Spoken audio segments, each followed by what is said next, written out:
Hi, everybody. Welcome to episode 26 of Lean Whiskey. I'm Mark Graban. We're joined, as usual, by my good friend Jamie Flinchbaugh. Jamie, how you doing? I'm doing great. It's first Sunday of spring in both officially and in spirit. So really starting to enjoy it. How you doing? Doing good. I'm in Texas, and yeah, it's 70-degree spring. Yeah, it definitely feels like spring here. The cold weather, that weird cold snap, is behind us, and hopefully some root cause problem solving and countermeasures are still to come. Adam Zak is our special guest today. He is a mutual friend of mine and Jamie's. We'll talk a little bit about the work Adam does, but more importantly, we're going to hang out. We're going to talk shop. We're going to have a little whiskey. So, Adam, how's it going for you today? Well, thanks for having me on this evening. It's going great. I'm in Naples, Florida. Weather's terrific. Spring break has hit, so the madness at the beaches is all around us, although in Naples, not so much. But the weather's terrific. Suffered a little bit of a loss today because the Illini went down to Loyola, unfortunately. So for me, March Madness has pretty much ended. No reason to watch at this Mm. point. But we do have some relatives living in some of the other towns. So yeah, I may be able to resurrect that after all.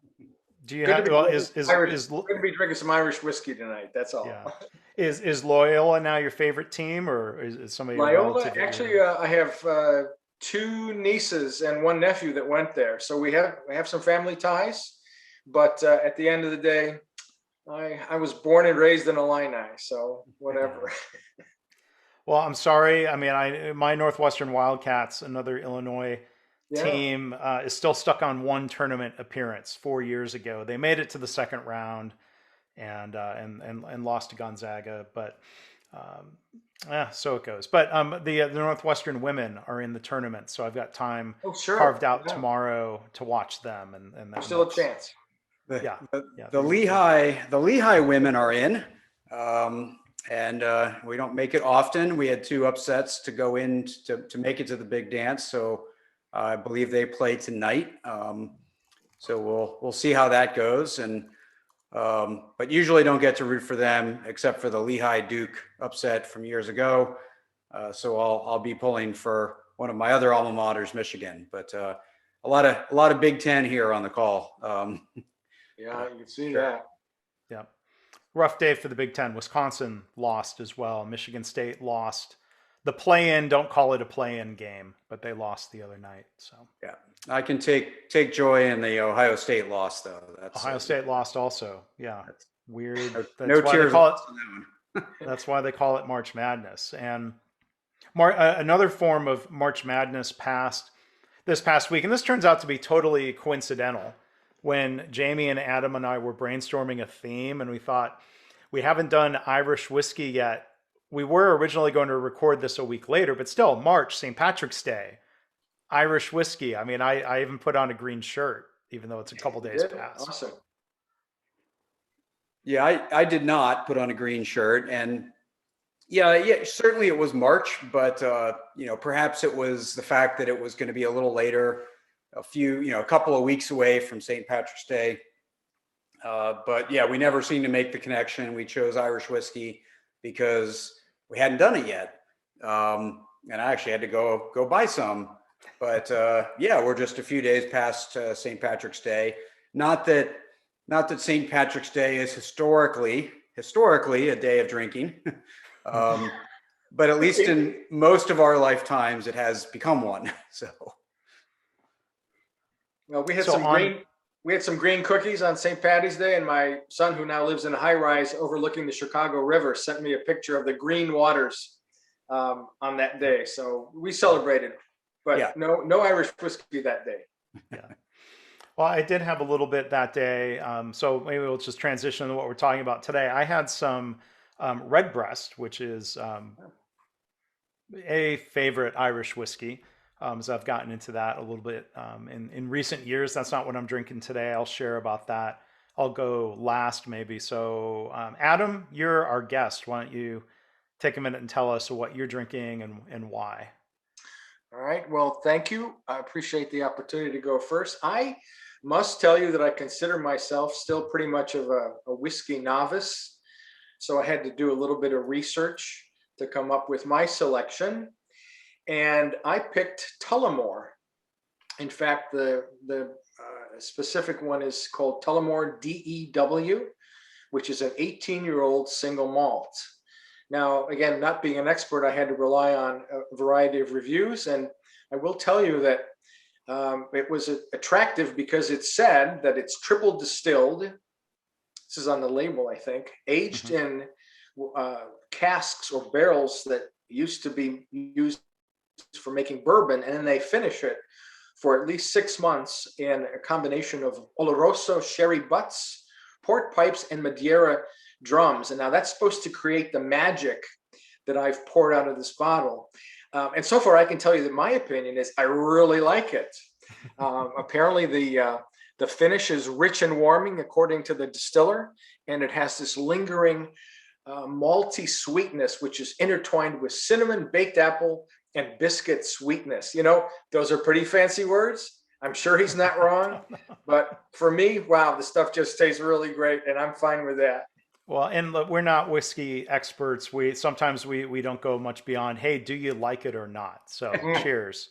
I've also learned that I like it with ice rather than with a splash of water. Okay. Well, hey, I mean, I'm a fan of drink it the way you like it. Yep. But yeah, that mix of those different wine finish barrels probably creates a nice complexity. I haven't had Tullamore before, so I'll look out for that one. So, well, good. Glad you're enjoying that. And one thing I will add, like triple distilled is one distinguishing characteristic of Irish whiskey. Like American whiskeys and Scotch are typically double distilled.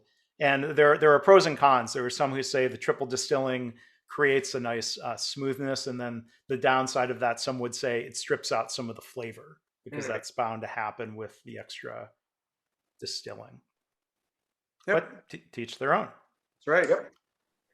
Jamie, what did you scamper out to buy? What are you enjoying? Yeah, so I actually happen to be I happen to be empty in terms of Irish whiskey on my shelf. So I needed to do some restocking anyway. So I got some Green Spot, which, you know, Yellow Spot from the same maker has always been one of my favorites, especially in the Irish whiskey category. You know, if I find Yellow Spot, I'm definitely snapping it up. But sometimes hard to find. It would tend to be a Amsterdam airport purchase for me.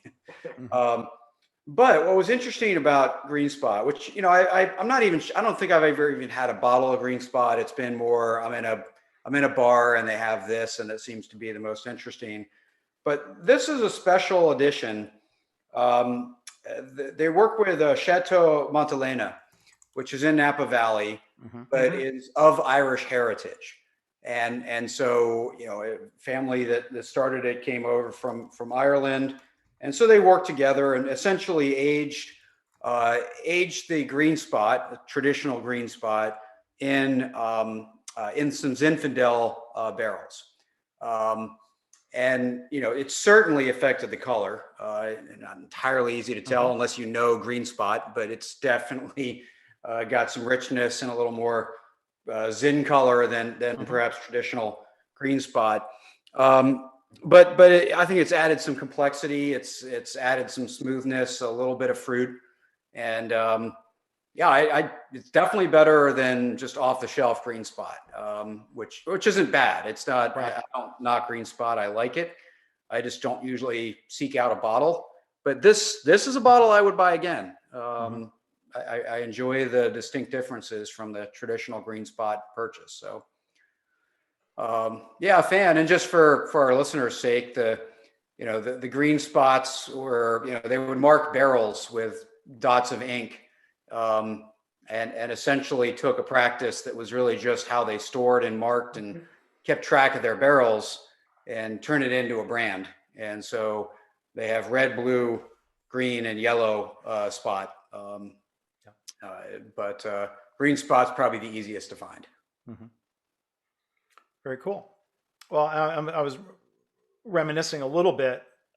I think like Jameson's on the rocks. Like when I was in my 20s, that was the first whiskey I Wow. really drank. That was sort of a go-to out with friends. And then, kind of moved into Scotch for a while. Then I really got into bourbon. And now I kind of, I bounce around. I like all kinds of different whiskeys. I'm going to hold up before I talk about the one I'm really drinking tonight, an honorable mention, if you will. A brand that I discovered when I had a chance to go visit Dublin about a year and a half ago. I had a chance to speak at a hospital and go and visit. And since all three of us are published authors, I think Jamie and Adam will appreciate this. The brand is called Writer's Tears. Ooh. Yes. I have heard of that. I have not had it though. Yeah. So, Have you tried it? Have you tried it, Mark? I've had it before, and there are a couple. This is sort of the basic. And it's a mini bottle, of course. Uh-huh. Writer's Tears whiskey. There are a number of different expressions, and I tried some of them, different barrel finishes and ages over there. But in terms of introductions, and we gave Adam a little bit of short shrift. Is that the phrase? Short shrift? Yes, I believe so. We shorted Adam a little bit. So, Adam, you co-authored a book. If you want to tell everybody about that book Yeah, within the lean book literature. the book was actually came out in late 2010. It's called Simple Excellence: Organizing and Aligning the Management Team in the Lean Transformation. And about that time, people were kind of looking at, I'm going to say, Lean 2.0. A lot of people had already experimented with lean transformation with some degree of success, although most probably with not all that much. And I think it was a time to tell our readers and the lean community that lean isn't really about magic. It's about doing the kinds of things that you would do in your own home, in your own life, to improve things. I mean, how many guys do we know that go out on the golf course and take a lot of practice swings so they can get better on the links? How many people go up and fix up their garage or their kids' toys and organizing? It just made a lot of sense that people should organize their work around the ways that they would organize their lives. And so we tried to relate a lot of business situations and examples to what you would do as an individual, with your family, with your friends, with your colleagues. And so we tried to simplify it. And that's really the whole idea behind the simple excellence genre. And I don't know if it worked or not. I still see a lot of lean successes, but I also seen some people doing it the third and fourth time, and keep saying that they're going to get it right eventually. I'm not sure what the problems are. That would be a whole conversation in and of itself. Yes, it would. Yeah. And speaking of podcasts, and here I'll just look this up. We did a lean podcast together about the book when it came out, right? Yeah. So I'll look up the episode number. I don't know if I can find, but in the Lean Blog Interviews podcast, Adam and I had a pretty good conversation. We'll put that in the show notes. We'll put a link to that episode. Great. There. So what I'm drinking today, and this goes in the category of kind of one of a kind bottles that I'm really going to appreciate, because once it's gone, I'm never going to have this exact same whiskey again. So it's always bittersweet, but it's special tapping into that. So I'll hold up the bottle. This is from the Teeling Distillery, which is I had a chance to go and visit and do the tour. So Dublin proper used to have a really strong distilling whiskey industry presence there. And then for different reasons, those distilleries went out of business, and Jameson's and the handful of distilleries that survived kind of moved out into other parts of the country. Well, Teeling was started, says since 2015.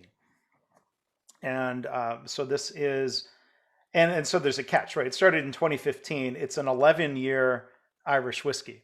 It's like, well, wait a minute. So how do you have, so they purchased some whiskeys, but they also had a stock of whiskey. The dad used, so it's kind of a relaunch. So they had old stock of the previous iteration of the company, and now they're distilling and aging and blending and coming all together. So this is a single malt whiskey. It is sherry cask finished. and it is 59.8% alcohol by volume. So it's a really rich, chewy whiskey. But the one other thing that was cool about it, and probably throw a photo into the show notes, at the visitor center, I had a chance to actually bottle this directly from a barrel.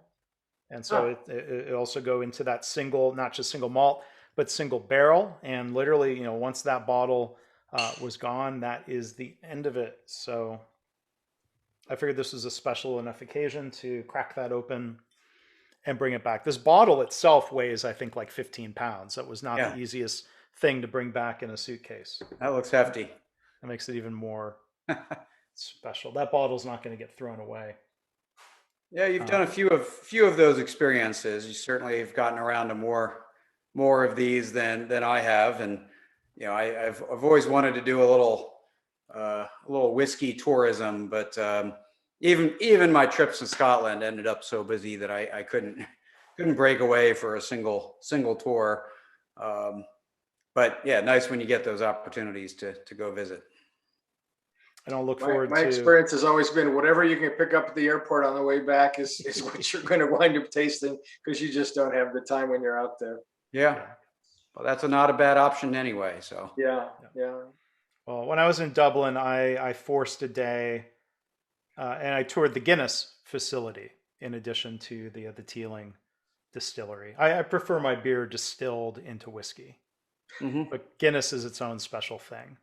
yeah, I ended up with a tour day in Dublin during one of my several visits, and for some reason I decided, it's just Guinness, even though I do prefer the beer. And so I focused on St. Patrick's Cathedral and Trinity, and some of the other more, I'll say, historical, but maybe not as fun visits. And you can see most of Dublin in one day. Yeah, It really is quite a small, well-known big city, if you will.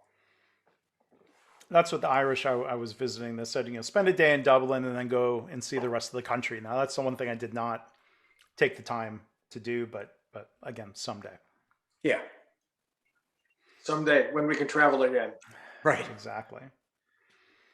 So, all right. So we've talked whiskey. We're going to continue sipping and enjoying our spirits, but we're going to talk about some news stories. And since Adam, and we'll let him tell a little bit more about his work. Adam is an executive recruiter. I think Adam is known for being very lean focused. And within the last 12 months, and we'll give credit to Adam for highlighting this, we're going to talk about three cases, maybe more, but in particular, three cases where really well-known big American companies have hired new CEOs. So we'll have a chance to talk about what are some of the challenges they're facing, and how do you know? We'll get to pick Adam's brain on this. How do you determine if somebody is a right fit, especially if they're brought in from the outside? So the three cases highlighted, just to give a quick overview, and then we take a little bit deeper dive. Carol Tomé, who was hired as new CEO of UPS, she was hired from the outside. Rosalind Brewer is now the CEO of Walgreens. She was also hired away from Starbucks. And Jane Fraser, who's now the CEO of Citigroup, and she was their internal to Citigroup. And as it turned out, these are three women. There, if we're keeping count, there's now 41 of the Fortune 500 CEOs are women. Another drugstore chain, CVS, just hired Karen Lynch Yeah. as the CEO there, and so there's still quite an imbalance. That wasn't really, I think, the main point of bringing all that up, but still an imbalance that's being addressed. And Rosalind Brewer is the only Black woman who is the CEO of a Fortune 500 company. But before kind of diving into some of the articles and case examples here, Adam, how would you characterize the work that you have done and the work that you do? I should have let you just talk about it instead of doing it myself. Oh no, that's fine. I guess how I came up with this theme is that I specialize in recruiting executives who are either senior level operations people or senior level operational excellence. So both of those are the kinds of roles that drive change. And I've always been focused, well, I've been focused on lean for almost 20 years of executive recruiting. And what's becoming more and more important is that it's really not about the lean. It's about creating an environment where you can make the right business decisions and drive the kind of change that sustains the organization for the long term and serves all the stakeholders. And I think that's becoming a lot more important. We're noticing that. I think it's always been important, but now it's risen visibly to the surface.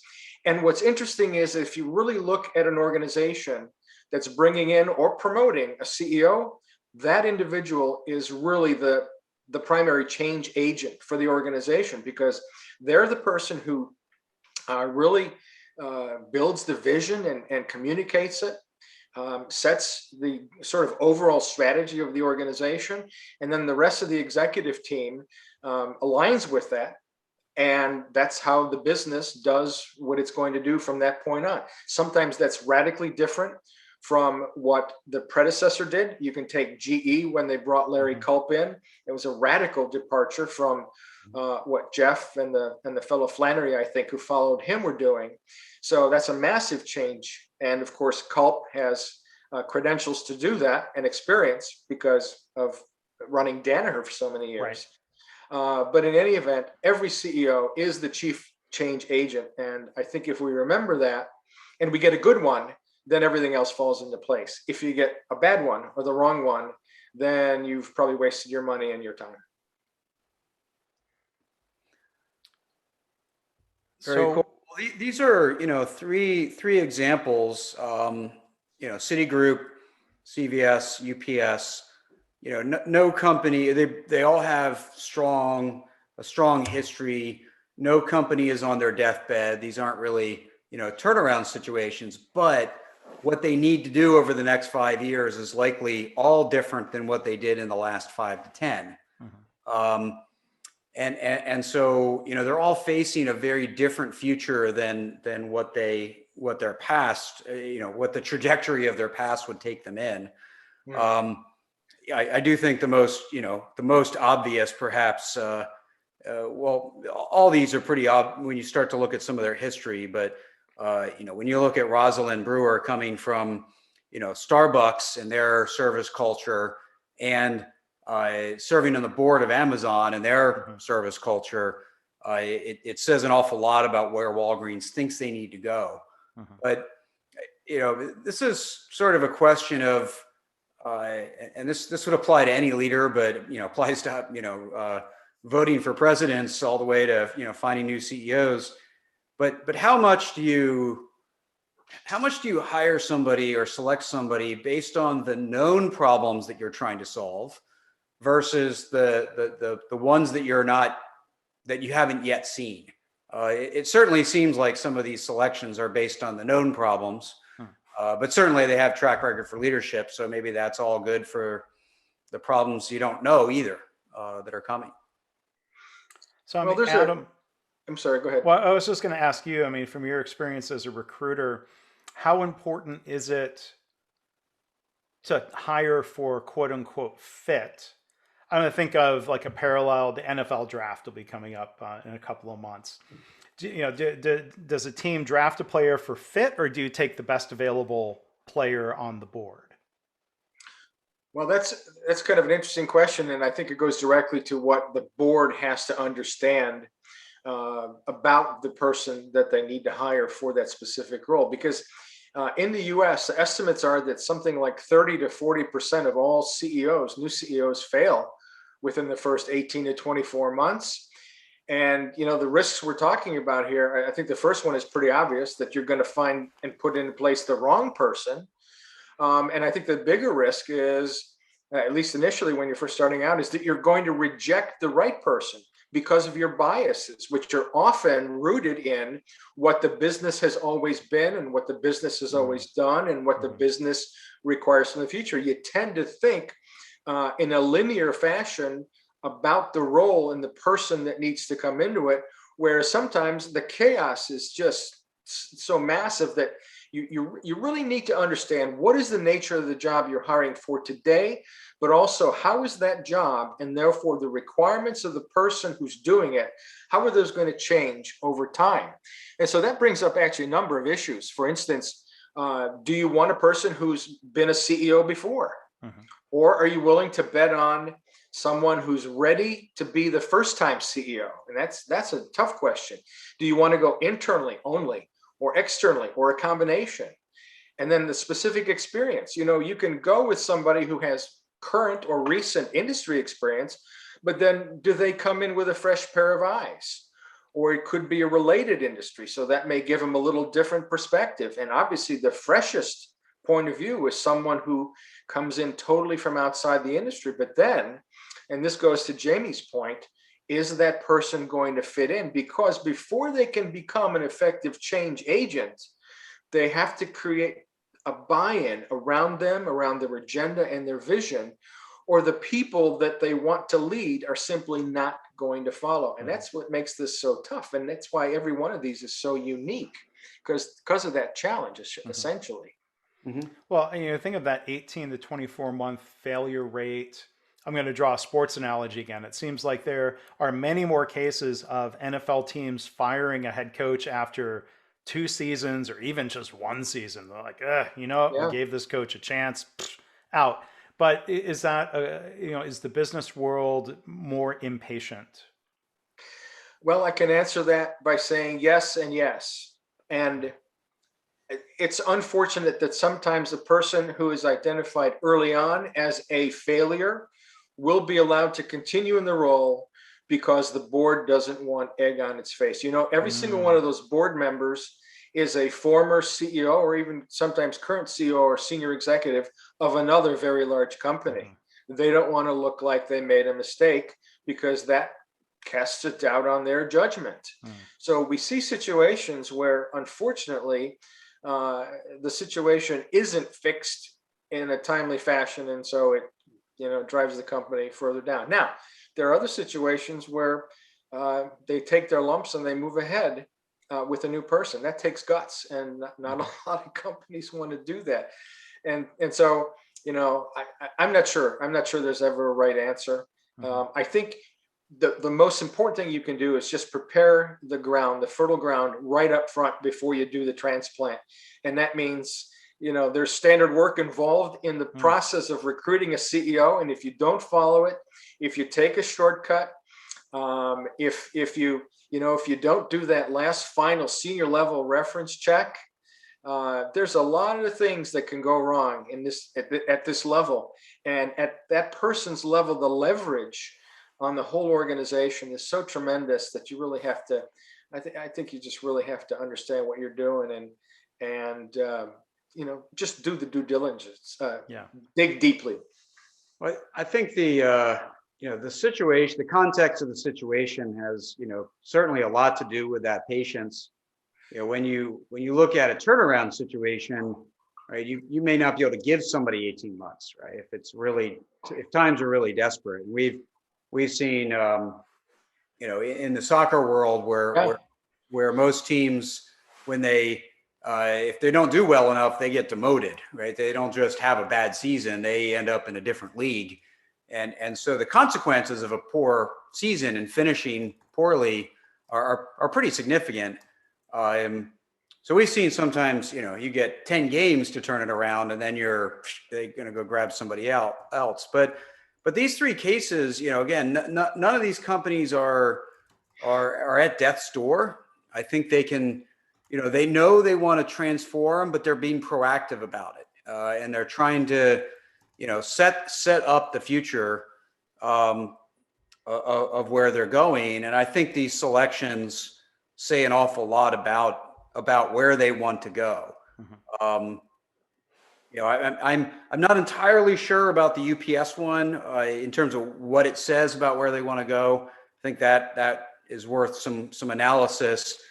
But I certainly think Walgreens, when you look at when you look at where Starbucks has been, where Amazon has been, along with, of course, the leadership capabilities that she's demonstrated in a very public way, this is sort of a company that needs to not just find its heart again, but then, build itself into the future, including things like digital, which was, mentioned about some of the history with Starbucks. But getting more into a digital transformation certainly is part of it, but by no means the limits of finding the right fit for their strategy. Yeah.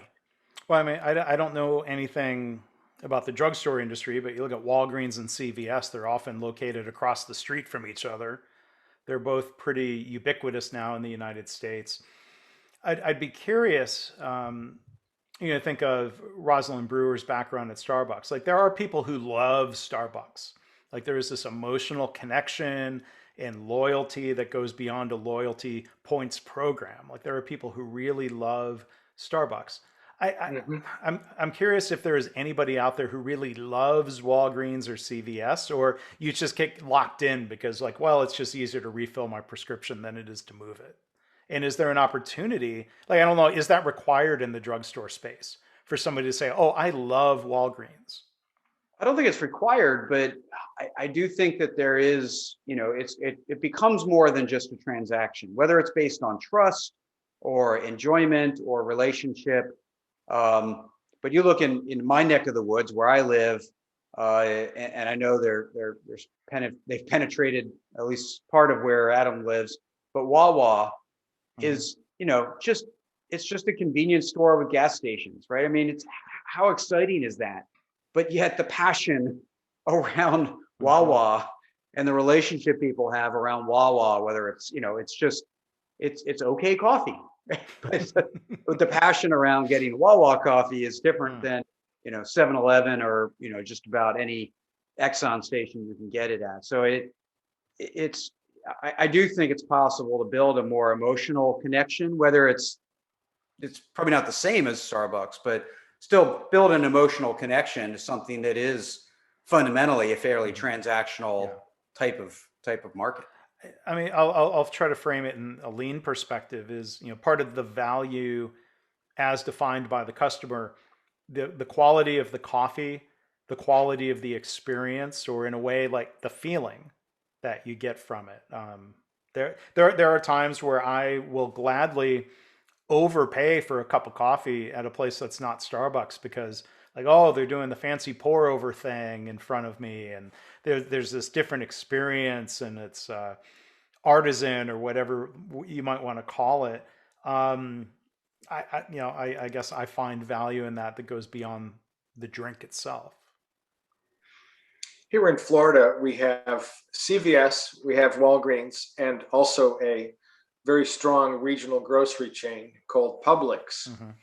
And what's interesting is, particularly during this COVID time, how these pharmacies have responded to customers' desperate needs for vaccines. The effort that went into designing the website that they set up, especially for registering for the vaccines, the ease with which the user could make that registration happen. I mean, that generates, Jamie, going back to what you said about trust based on the customer experience. I would agree that the customer service, the customer experience of that, I think converted many people from Walgreens and from CVS to Publix because they did a bang up job. And in fact, if you look at the prescription business itself, and by the way, for Walgreens, that's almost 3/4 of their gross annual revenue in the United States. They also have some distribution business, some wholesale and other things, but really that's the bulk of their earnings. They're filling the same prescription. Yes, there are differences in price, and obviously some people are obligated based on their insurance plans, which again is not necessarily lean healthcare or in anyone's best interest, but they're obligated. And yet many people will choose to go and pay a little higher copay at Publix because this is a family-run business. They hire locally. They have a policy of hiring and developing minority employees, people with disabilities. They have huge benefits. One of Starbucks, for instance, is they offer an undergraduate degree online at ASU for any of their employees. Well, Publix has been doing that for a long time. So in the community itself, they've generated just a tremendous amount of loyalty and just very positive feelings. So people love that. If you think about it, that's the feeling that Roz has to instill within the people who are delivering the customer service, the customer value at Walgreens. And it's a big job.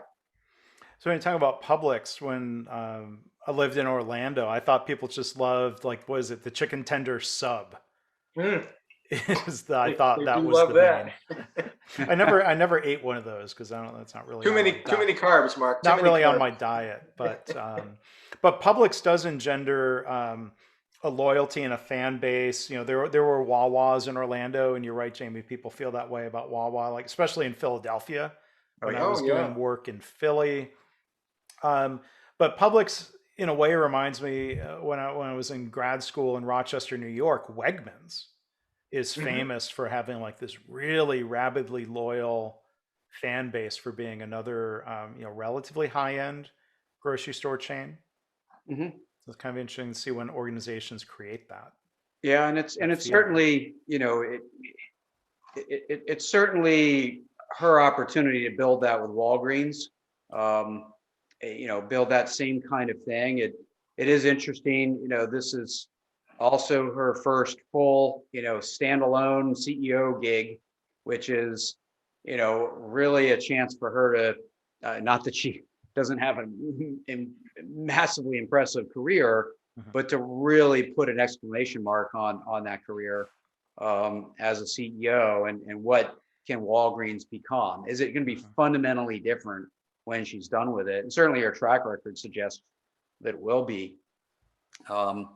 In a similar vein, right, with Carol going to CEO, I believe this is her first, CEO gig, and coming out of the CFO ranks, which isn't terribly uncommon, but to go into a company of UPS's size from another industry and not already known as sort of a turnaround CEO is a pretty big jump. And they don't have, again, they're not at death's door, but with Amazon basically replacing them with their build out, they have a massive strategic challenge ahead of them, from an asset base all the way to, to pricing, to service, everything else. There's a lot of work to be done at what is the UPS of the future. So it's an interesting choice. So you give the rundown of the three new CEOs. Adam had asked a question earlier, outsider versus insider. You've got two outsiders. Jane Fraser was promoted from within at Citigroup. Have you been a CEO before? The answer was no, but Ros Brewer was CEO of Sam's Club, a business unit within Walmart. And Jane Fraser was a Latin American regional president. But Adam, throw a question back to you. I'm curious from your experience, how have you seen executives make the leap from being, let's say, a business unit P&L leader to being a standalone CEO of a separate company? I think it works for those that understand that they finally have to let go of their skills and focus on their capabilities. So to take a common example on the shop floor, right? You might have a piece of metal, and you can take that metal and take another piece of metal and they join, but you can do that in different ways. So you can be a welder, or maybe you are an expert with adhesives, and so you can stick them together, or maybe you use rivets, right? So the riveting and the welding and the adhesion stuff, those are skill sets. But the capability is to understand what is the problem that we're trying to solve. And the problem is we're trying to join two pieces of metal. And you have to understand the skills that are available. You have to understand the technology that's available, the joining that can be done by welding or by adhesion or by riveting. But you also have to be open to the idea there might be a technology that we don't know about yet. And you have to have the willingness to admit that the way we've done things in the past using those three technologies may not be the right way. And you have to have the guts to ask questions. So a lot of people call this humility, to find out, to surround yourself people who will help you find those answers that you don't have, and then allow you to make an informed decision and set that direction and the strategy and then guide the execution. I think you just have to, it's like anything else in life. You have to let go of stuff that you've been really, really good at for a long time. And in Carol's case, she's been a really good CFO and operating manager for a long time. I think we could say the same thing about Roz. She's been terrific at operations. She's great at digital. She understands retail. She understands the retail footprint. When she was at Sam's Club, she spent a lot of her time on certainly not pharmaceuticals, but health and beauty and those kinds of issues, which again is a part of Walgreens business. Can they leave behind what they need to, and can they segue into a role where they truly become that strategic thinker and leader for the whole organization? Does it make sense? Mm-hmm. Yeah, I think there's a quote from Jane Fraser that fits that, and she says, in terms of curiosity, if you're not asking lots of questions and you're not really engaging with people and you're curious about the world, which I think is the biggest part of that, I think you miss a lot of different things, right? And that that I think is really essential from it really distinguishes the CEO role from perhaps others, because yes, you have a board, but they all have different opinions. They're not as much there to judge you as they are to help you. And in a lot of ways, you need to open your aperture and see the world. And your team can help you, but only if you let them. One other thing, Jamie, that something you said sort of brought this to light, or brought this to top of mind for me, which is that the other thing that people need to recognize is that as CEO, that's really where the buck stops. We're not talking about stakeholders, and that's a very broad spectrum. Investors are critical. Analysts are critical. Your banking relationships, your vendor relationships. At an operating level, yes, you may have some of that, but at the CEO level, you've really got to step up your game, because everything is visible. Everything you do is noticed. Everything you do people will consider it like you're modeling this behavior for them to follow. It's sometimes funny how a person will say something off camera, if you will. An aide picks it up, and pretty soon it's all over the company that the CEO likes black cherry flavored marmalade on his coffee with his coffee on toast on Thursday mornings, but only on Thursday mornings. And this is insane. But you are just in such a position to affect, for good or maybe not so good, things that are going on in the company, in the community, in the investor community, and certainly now with diversity and inclusion, and bringing people in from people who maybe over the years have not been as included. Everyone's watching, and you really have to focus on being the best possible leader, understanding you'll make mistakes, but with humility, hopefully you can get through it.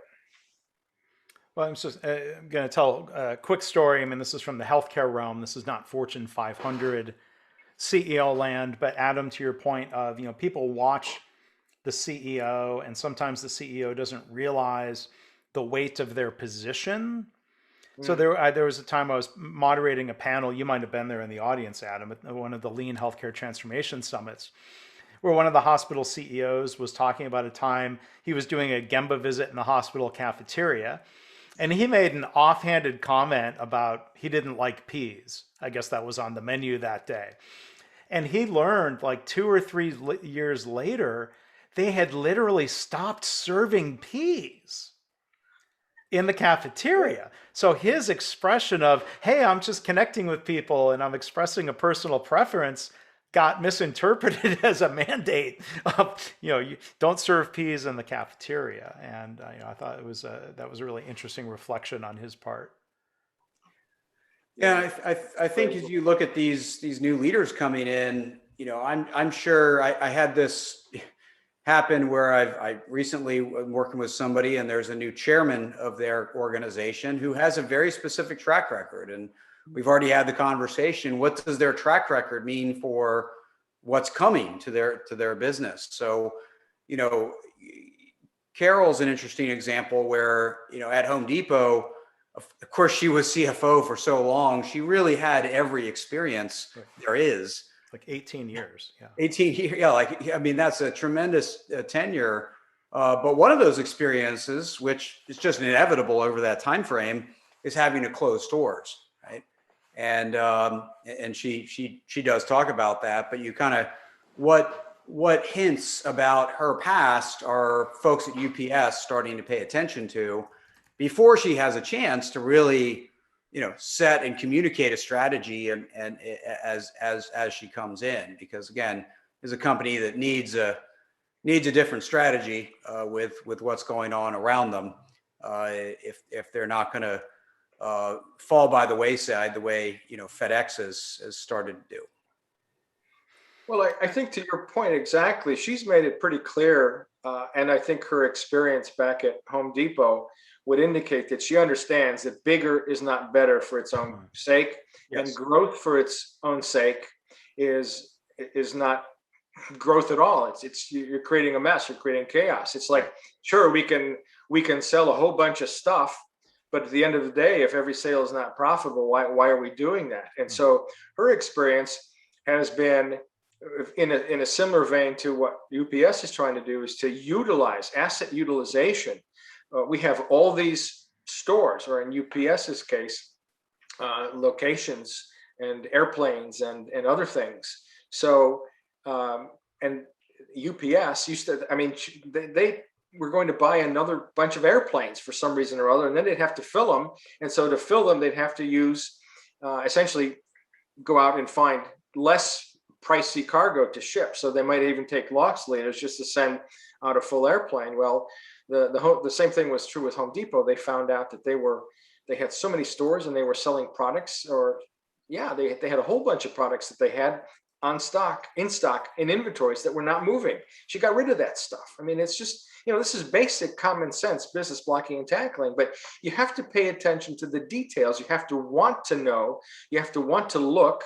What is that? Shook's book, Learning to See. It's all in front of you, but you've really got to be able, I think you've just got to have that courage to do that, because when you start removing little bits and pieces, pretty soon you find yourself, you're actually attacking a strategic issue. And it only becomes clear once you start digging. And I think that's very important. And UPS, the stories around the holiday season where they were turning down certain shipments from customers who were trying to send excess shipments through the system, where they were not renewing contracts because it was unprofitable business. They got rid of the whole less than truckload business because that didn't make any sense for them at all, because they're not in that business. But knowing what business you're in is critical. And then that comes again to the vision that the CEO has to shepherd and to marshal, but that often comes from being someone who came up through operations, I think. Yeah. Well, it sounds like from the one article about Carol Tomé coming in from Home Depot to UPS, it sounded like she really tried to understand operations. So she talked about putting on an apron, working in the store. Like, that in lean terminology, that sounds like going to the Gemba. Toyota is famous for sending, people in salaried roles to go work the assembly line for some period of time so they can really understand that perspective. So, I mean, she talks about not just speaking the language of finance, but speaking the language of the business. That seems like an important thing that could apply to a CIO, not just speaking IT speak, but again, speaking the language of the business, right? And I'm curious, Adam, do you find, are there times when somebody who is in one of those other CXO roles struggles in transitioning from being kind of a silo chief to being a broader business leader? It seems like that could be a challenging leap. Yes, they do. And the single biggest reason for that is that many of them have gained most of their experience in a silo type organization. And even working on cross-functional teams often doesn't give you that opportunity. And, as much as GE has been in the news over the years, both good and bad, the GE that I knew way back when was really strong at developing people and moving them from this business unit or that division to another one, and the roles always change. So you got not just to work with other people that had been trained, if you're a CPA, you were working with marketing people or tech people or manufacturing people. You actually got to be a person of responsibility and authority in some of those roles. And that's how you build the diversity into your own experience that allows you to do that kind of work. Unfortunately, if we have shorter term thinking companies, and we do have quite a few who are looking still at next quarter's earnings, that's a development expense that they don't want to incur, because you're really, really good at your job in marketing. You're really, really good at your job in supply chain. And, if we let you go get some experience over there in marketing, we're going to suffer here. And I think what we really need to do is instill this mentality and incentive in the culture that a business unit leader is actually incentivized in some way to take his best people and build them. And I think that's also the sign, the mark of a great leader, is when you are putting the organization and optimizing it and its future over your own personal functional silo needs and sending out your best people. And that will come back to reflect on you. He's a great developer of people. She's a great developer of people. And you know what? That's the kind of organizational leadership that everyone looks for. And that's what gets you promoted too. So I think it's a win-win, but we just have to have the courage to take that step. And so often we don't. Yeah, I think that you go look at some of those traits and start looking at Jane Fraser's situation with Citi. This is the first female CEO of a mega bank, right? And talk about a company that's built on gathering assets, right? I mean, this is a company that was put together. I mean, over the years. I bet they have business units they don't even know exist anymore. But incredibly complex. But one thing I'll say about the banking industry is you do get to run a line of business, right? And so it's not just your CFO or your head of HR or you're running this support team. It's you get to run a business line, and varying levels of autonomy depending on the bank culture, but in terms of performance and the expectation for performance, it's certainly there and certainly highly tested. I do think this is a market that's been in many ways testosterone driven, going all the not going back to, but personified with Gordon Gekko and how many other movies encapsulate that. But I do like another one of her quotes, which is, how really the leadership needed in a business like that, which is, says, I think the courage comes in just being brutally honest about who you are, what are some of the challenges you personally have faced, and being as authentic and real about yourself as possible. And that says a lot about somebody who really knows who she is and coming into the organization, and just tying that to something else she says, which is she's not there to fix what's broken, but really to transform it, which is a very different mindset, right? I just fix the problem in front of me versus transform it to something new. Really suggests a willingness and a courage to face whatever it needs to be, right? Not just get it back to where it was, not just close a specific gap, but like transform it to where it needs to go. Certainly sends plenty of signals in terms of her words that the city I leave behind will be different than the one I came into the seat with. Well, I think one other thing I wanted to highlight from the article about Ros Brewer, a couple of things she said. One was, and this will sound like lean thinking, listen at all levels. Some of the best ideas come from those on the front lines. And this is going back years ago, and some of this may have faded, but Starbucks really was putting a lot of effort into training baristas and store managers in lean practices so that they could continuously improve their own store particulars instead of everything being handed down from a process binder from Seattle headquarters. So I think it's great that she's emphasizing ideas from frontline staff.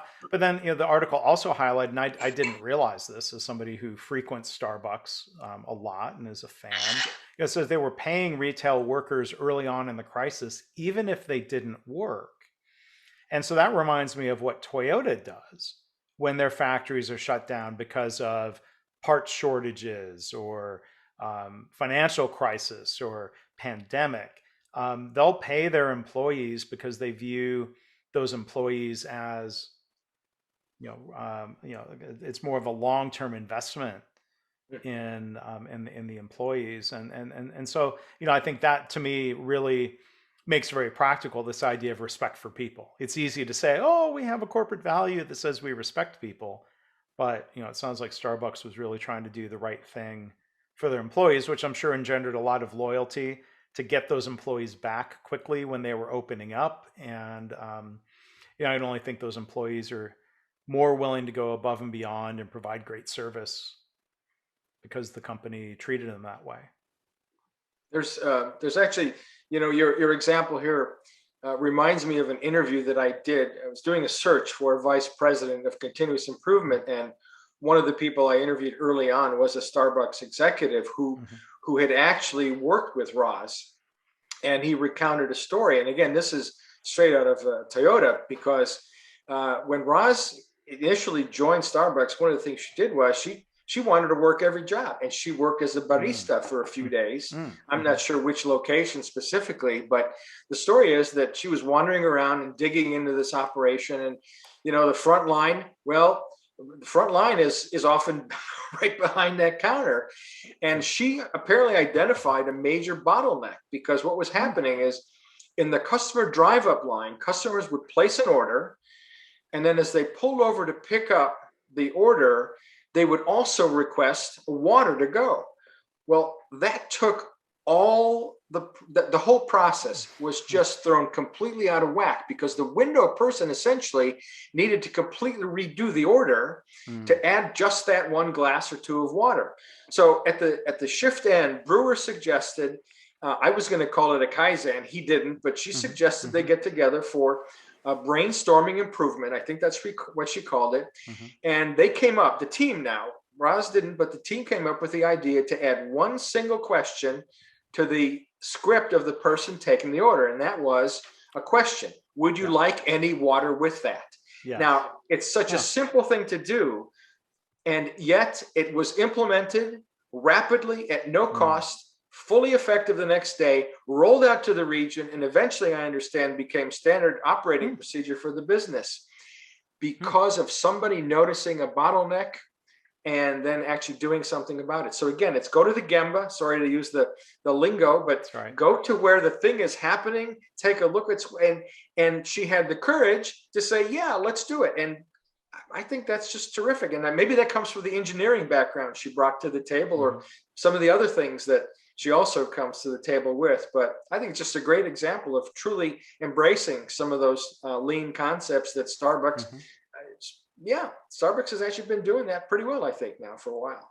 Oh, well, I love it. And I think for this audience, Adam, you can use lingo like Kaizen and Gemba. I think it's okay. Is there anything else anyone wants to highlight from the articles or the cases of these new CEOs? I'd like to just mention one thing. In the literature, the reading that I've done about Jane Fraser, it's interesting that essentially she's not deviating much from the game plan that both of her predecessors announced at the time that they became CEOs. So I am 100% confident that she can make this happen, but I'm just looking to see what spin she's going to put on this to really dig into the systems and the processes that support how they do things and why they do things. And obviously it's a high compliance regulatory environment. They get into trouble all the time. Recently, to the tune of I don't know how many $1 million, hundreds of millions, for a faulty wire transfer going to the wrong person. I mean, you can't do that. That's amateur league stuff. This is This That is could be not the whiskey Citigroup. talking. No. Well, could be, but you know what? They shouldn't be doing that, and I hope that she succeeds, because that is a storied American organization. I mean, Mhm. when I was doing work in Eastern Europe before the Berlin Wall fell, Citi had branches in East Berlin, West Berlin, Warsaw, Moscow. I mean, they were everywhere, and they served American and international interests. And I think they were probably the best bank in the world at that time. I want to see them return to those glory Yeah. days and surpass those glory days. There are mistakes like, oops, the wire transfer error, and then there are lapses of it. That article was talking about, her having to try to clean up things in the Latin America business where they were accused of, not policing money laundering well enough, and some of that. Now, is that a process issue or is that something else? But that's important things for her to be focusing Yeah, on, very of much course. so. All right. So again, we're going to have links to different articles about those new CEOs in the show notes, and those are three not just huge companies, but big companies that a lot of us do business with. So we'll certainly wish them all the best in those roles. Absolutely. So I think a couple other things on the agenda before we wrap up: a listener question and a fun closing question. Jamie, do you want to Yeah, hit us so with the listener question? we'll try to do this fairly quickly. But this was an actual question. This wasn't a drop in or a sarcastic question. This was an actual question. Some of our listeners might be surprised by, but it's just where we are. And essentially, it was this: do you think it's possible for a lean organization to do well with quality and safety? It seems here that lean is all about cost, and that doesn't seem right from what I've read. So Maybe here meaning their organization. I think that's what it refers to, as their organization seems like lean is all about cost, and certainly by no means is not the only time we've heard that, which is why this question, even though it's phrased in this somewhat extreme way, appeals to us, because it certainly is pretty common. Well, I mean, I'll jump in. There are a number of times I've been brought in to a hospital to give a talk or to do some sort of visit, and the problem statement is expressed by leadership as some form of saying, we've been working with lean for a couple of years, and the employees aren't really engaged in it. They don't seem really excited in it. And I mean, a couple of times it was following up a firm that I will not name right here. I haven't had enough whiskey to be that reckless. But this firm, like, quite literally turned lean into nothing but an identify cost savings exercise. Mm-hmm. And this firm made everybody identify, like all of the directors had to identify, these savings that were these projects that were gauged and evaluated off of nothing but cost savings. And then the consulting firm would kind of say, well, okay, we've identified all this projected savings, and they would wash their hands of it and then walk away. And so, well, I think the reason why people aren't really engaged here is that you and this consulting firm you've engaged with have completely made lean about cost. And I know I get on a soapbox about that, but the subtitle of my book, Lean Hospitals, maybe to my own detriment, was improving quality, patient safety, and employee engagement. Would I have sold more copies if the word cost was in the subtitle? Maybe. But I mean, I think, I'm preaching to the choir with the two of you in this audience that, of course, cost is important. But in any environment, when we improve safety and quality and flow and customer delivery, better cost, better profitability follows. And so I think it's unfortunate when it's not just this theoretical straw man question. It is a real thing when organizations equate lean with cost cutting, and it's unfortunate. Well, I think one of the common reasons is fundamentally cost is easy to measure. It's of course it does matter, right? But it's easy to measure cost savings, especially if you have a more event-driven lean journey. Then you can calculate each event and add it all up, and it's pretty easy to do the math on. combined with the fact that if you have an expensive lean program, which I think way too many companies do, whether it's external spending on consultants, go get help, right? But make sure you don't hire so much help that now you have to go save this many dollars just to pay for the help you got. You have to be sensible about that. So between the amount you invest, whether it's external resources, putting internal resources in place, spending cash for your lean journey, then where's the return on investment? Well, okay, you got to show the dollars to show that return. So I think between just being an easy way to look at it, as well as a justification for, I think, what is often a too expensive and a version of lean that many companies employ, rather than a leader-led version, and then we end up in that trap. Yeah, Jamie, I think, and Mark too, to your point, I've always learned, and I firmly believe that the root foundation, whatever you call it, of lean is about delivering customer value. And so we have to look at what is the customer valuing. And that equation means things like quality, it means things like delivery, speed, it means things like safety, and it means things like cost. All of those things together for the firm that's delivering value have to be in some balance that ultimately means value for the customer. I think the problem quite often is that we use the wrong lens.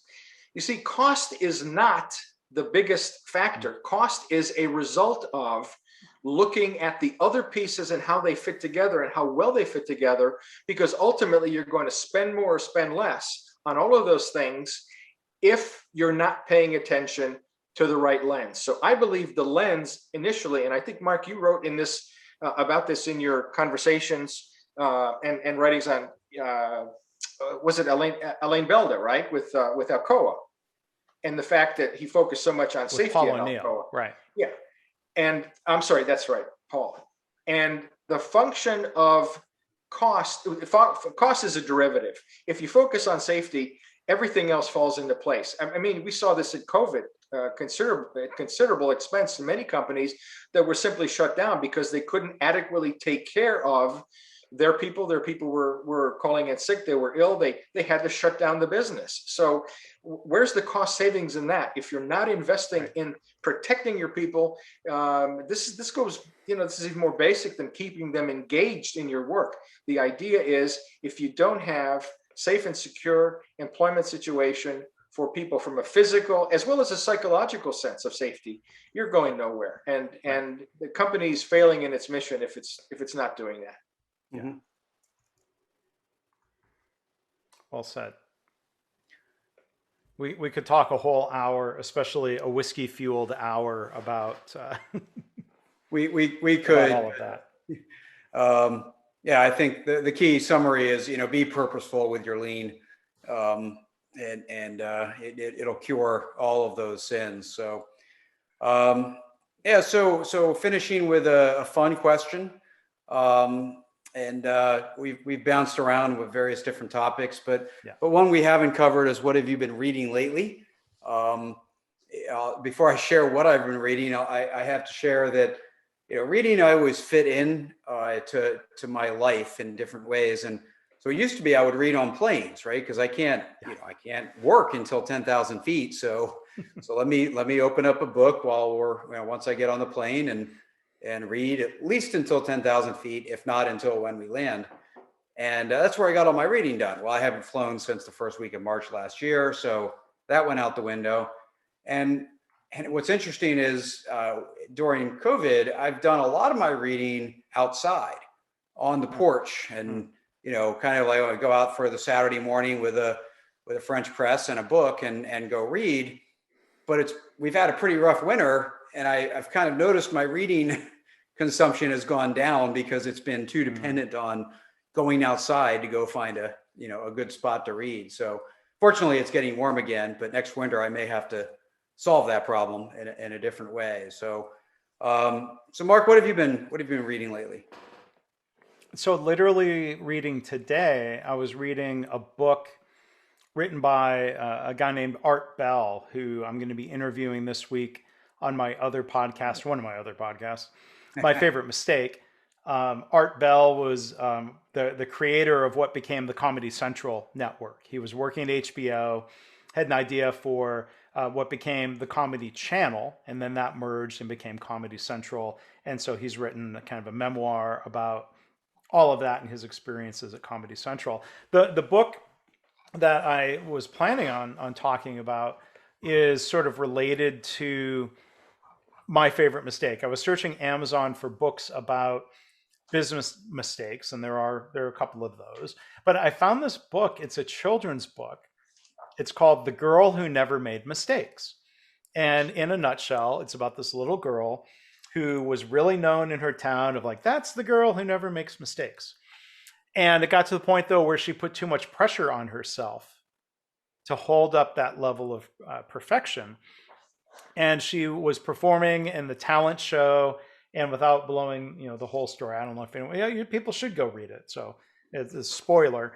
Something funny happens while she's performing at the school talent show, and she learns the lesson of, you know what, life goes on.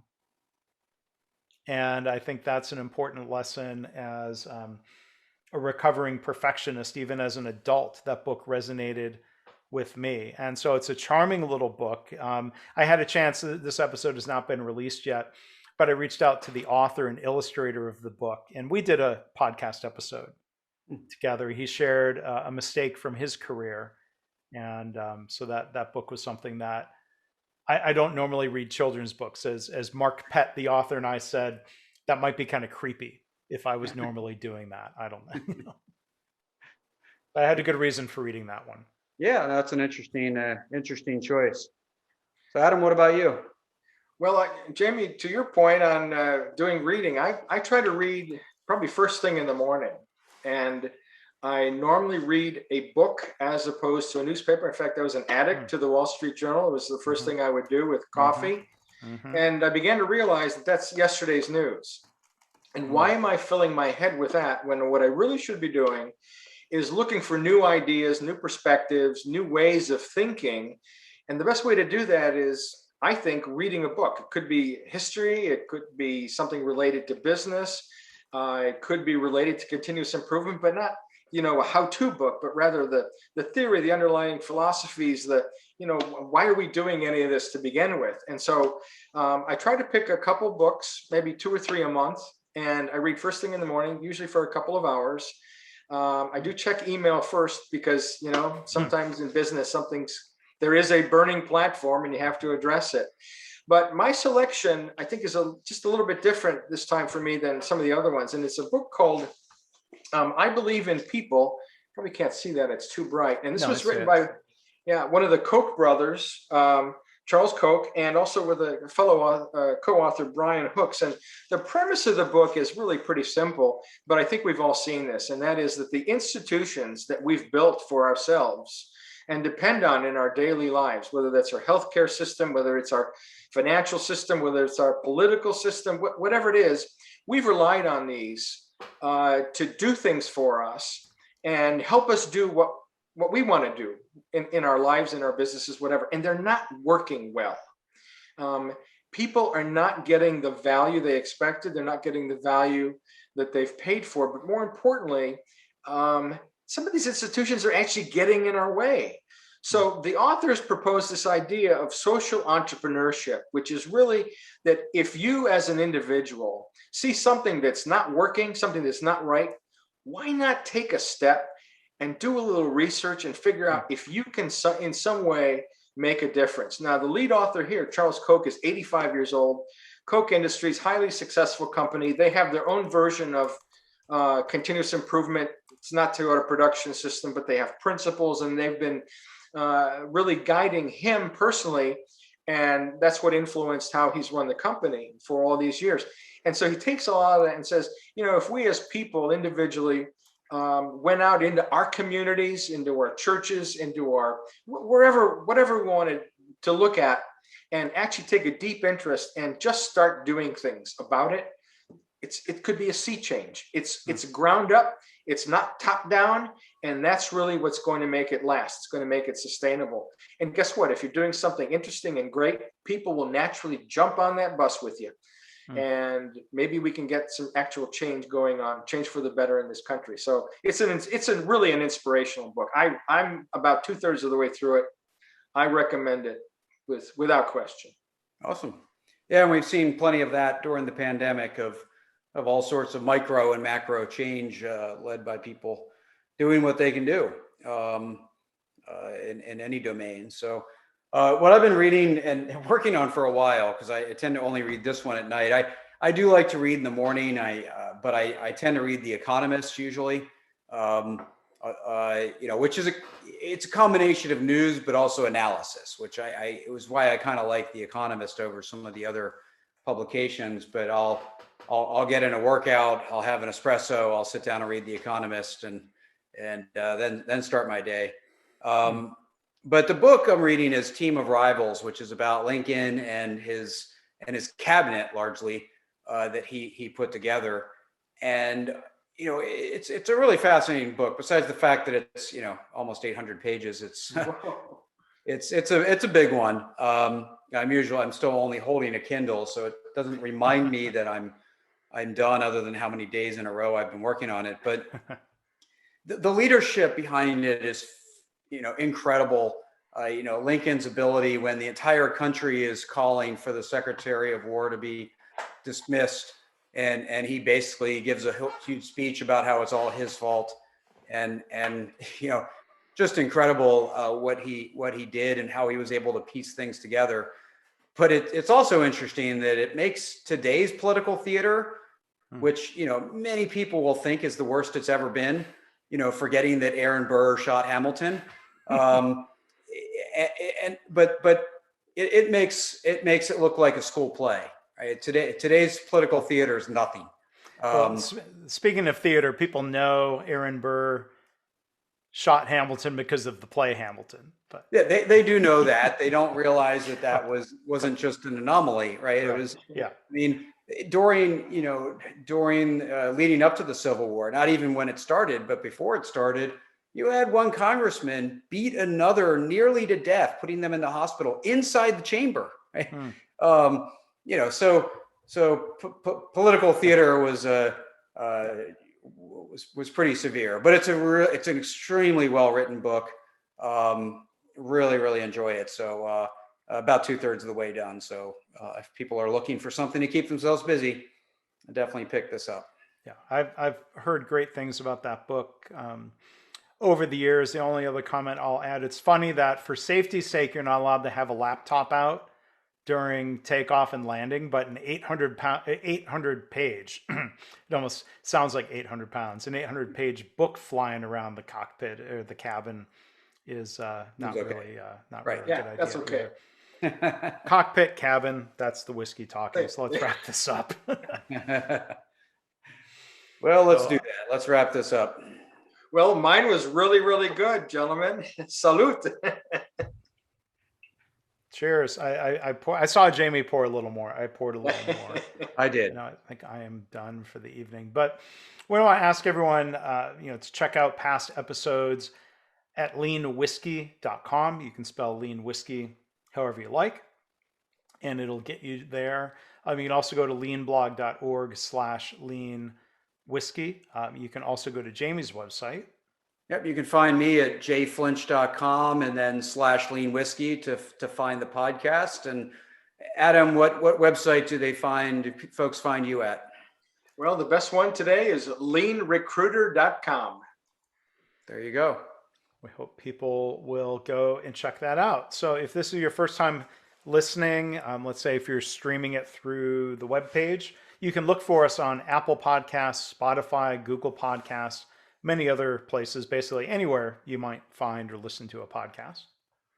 And please do, rate us, review us, subscribe, send us emails even off the systems to share your feedback. It helps us, but it also helps other listeners, helps them find it, it helps you find it. So please do that. And until next episode, to all our listeners and to each of you, cheers. Cheers. Cheers. I'll throw in one last thought. If people do have questions that you might want us to touch on and try to answer in future episodes, You can email me, mark@markgraban.com, or jamie@jflinch.com, or email us both. Yep. Absolutely. Thanks again. Thanks, Adam. Hey, thanks. Appreciate being here. I'm gonna add one last thought, because our Adam and I have at conferences had a chance to have a drink together and talk shop. So that's what we're trying to recreate here. I look forward to doing that again with you someday, Adam. Hey, very cool. I really enjoyed this. I hope I lived up to your expectations. Good. Yes. This is where we say yes, Jamie. Absolutely. I was waiting my turn.